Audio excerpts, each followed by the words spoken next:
नमस्कार,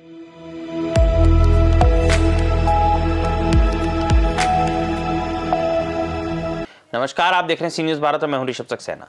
इटावा पहुंचे सपा मुखिया अखिलेश यादव ने इटावा में पत्रकारों से बात करते हुए कहा कि बीजेपी सरकार ने समाजवादी पार्टी के खिलाफ एसआईआर का दुरुपयोग किया है और मुसलमानों और पीडीए मतदाताओं को निशाना बनाया है। उन्होंने कहा कि बीजेपी ने 1,14,000 फॉर्म भरे हैं, जिनमें से अधिकांश पीडीए मतदाताओं के हैं और समाजवादी पार्टी के खिलाफ गलत तरीके से वोट काटने का प्रयास किया है।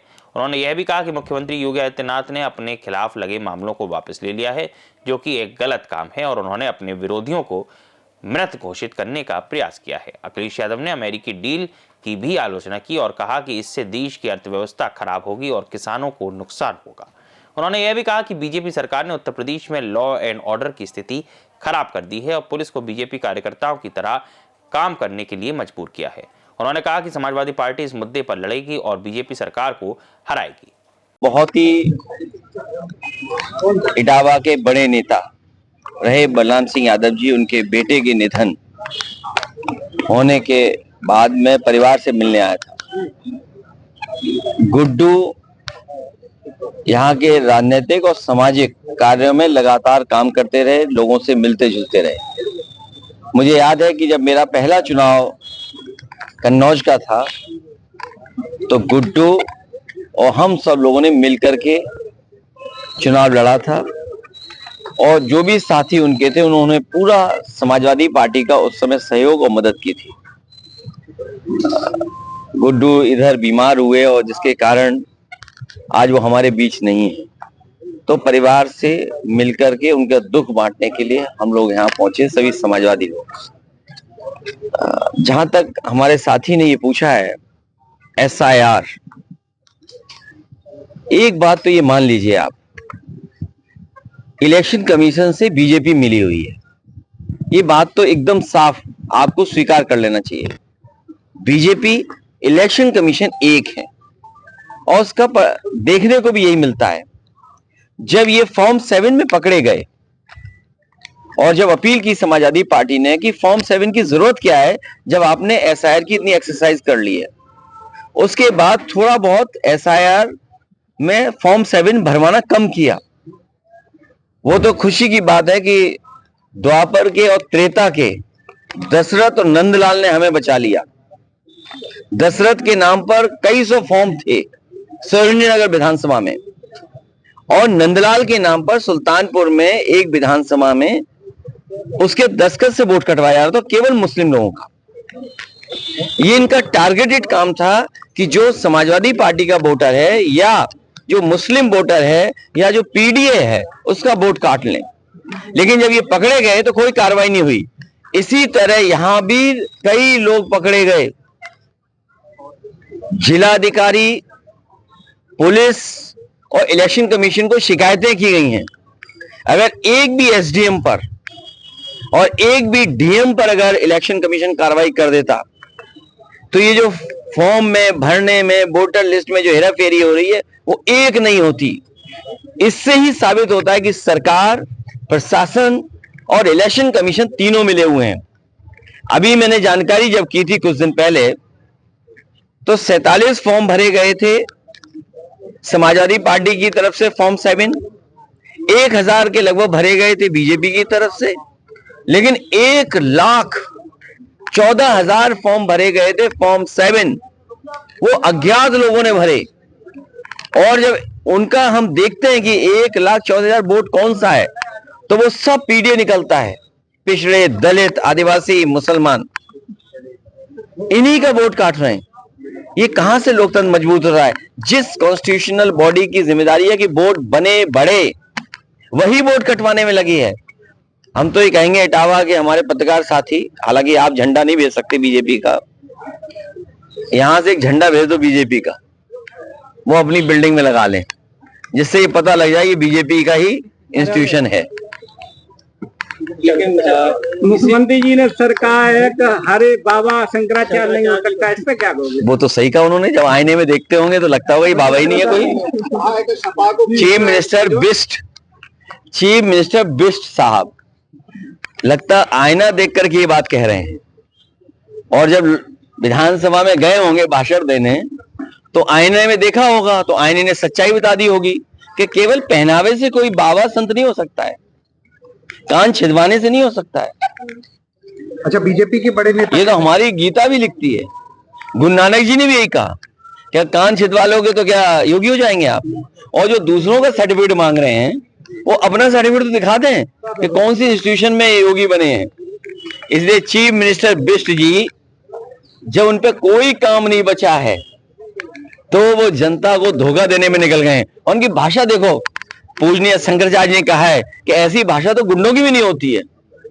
बताओ, पूजनीय शंकराचार्य का अपमान हो गया, हमारे धर्म के सबसे गुरु संत, और हमारे तो परंपरा है, जब चाहो तब पहन लिया आपने गेरुआ बस और साधु बन गए।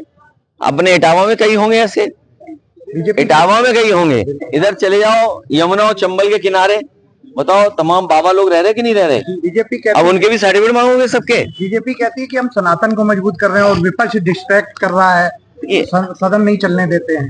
पहले तो आप ये समझ लो सनातन क्या है। बीजेपी वाले सनातनी नहीं समझाते क्या है। बीजेपी वाले क्योंकि खुद ही सनातनी नहीं है। सनातन का मतलब ये हुआ कि आप प्योर वेजिटेरियन होंगे। बताओ बीजेपी वाले कितने प्योर वेजिटेरियन हैं?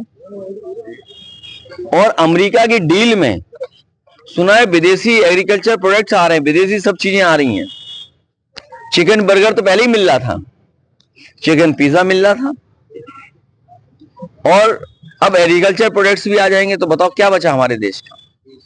तो ये जानबूझ करके उस दिशा में सनातन धर्म, और खुद ही सनातनी नहीं है, बताइए आप। नेताजी, एप्स्टीन फाइल्स जो में सनातनी होता है वो कभी किसी को दुख नहीं पहुंचा सकता। एप्स्टीन फाइल्स में जो सनातनी होगा वो न्याय की बात करेगा, जो सनातनी होगा वो सच्चे रास्ते पे चलने की बात कहेगा, जो सनातनी होगा वो भाईचारा मानेगा, जो सनातनी होगा किसी तरह का भेदभाव नहीं रखेगा, और जो भेदभाव रखते हैं वो सनातनी नहीं हो सकते। जो दूसरों को हत्या कराते हों वो सनातनी कैसे हो सकते हैं? एप्स्टीन फाइल्स में मेला गांव आया है, वहां पर एक अरे बहुत पढ़ा लिखा आदमी आया कि एप्स्टीन फाइल देखिए। आया है। मैं सर आपसे सर हाँ। मैं आपसे कुछ भी लेने या मांगने नहीं आया अच्छा कोई बात नहीं, पत्रकार नहीं है। मैं पत्रकार नहीं हूँ सर, दिल्ली यूनिवर्सिटी का छात्र हूँ। Very और nice. मेरे यहाँ पर मेरी यूनिवर्सिटी में कोई भी ऐसा कोर्स नहीं होता है एमए इंटायर पॉलिटिकल साइंस। इसीलिए मैं मीडिया के सामने आपको पहली बार मैंने इस रैली में घुस के ये कहा है, मैं आपको प्रणाम करने इसलिए आया हूँ कि आज मेरे साथी लोग आपके बारे में डिस्कशन करते हैं, मैं ठीक है। हूँ, तो लोग डिस्कशन करते हैं। अच्छा सरकार बनवाइए। आपका नाम एप्स्टीन फाइल्स अरे नहीं आया था। ठीक है, रुक जाइए। मैं इनसे कहना चाहता हूँ बीजेपी से सावधान रहो। अभी पूजनीय शंकराचार्य पे क्या क्या कर दिया बताओ आप समझ गए होंगे ना। पूजनीय शंकराचार्य को भी बदनाम कर रहे हैं लोग। ये जो हमारे चैनल भाई लोग हैं ये ईमानदार हो जाएं तो उसी दिन भारतीय जनता की सरकार गिर जाएगी। हमारे यूट्यूबर तो ठीक है, हमारे यूट्यूबर तो ठीक है, हमारे बहुत से कुछ चैनल समय समय पे ठीक दिखाते हैं। अभी तो सनातनी भी अच्छा दिखा रहे थे हैं। और शंकराचार्य जी, हमारे जो पूजनीय शंकराचार्य जी, जो बातें उन्होंने कही हैं कि विधानसभा में इतनी गुंडों की भाषा नहीं हो सकती। आज तक बताओ उत्तर प्रदेश में किसी मुख्यमंत्री ने अपने केस वापस लिए हो? ये पहले मुख्यमंत्री हैं जिन पे गंभीर धाराएं थी, इन्होंने अपने केस वापस लिए, अपने केस खुद के वापस लिए, और अपने नहीं लिए औरों के भी लिए वापस।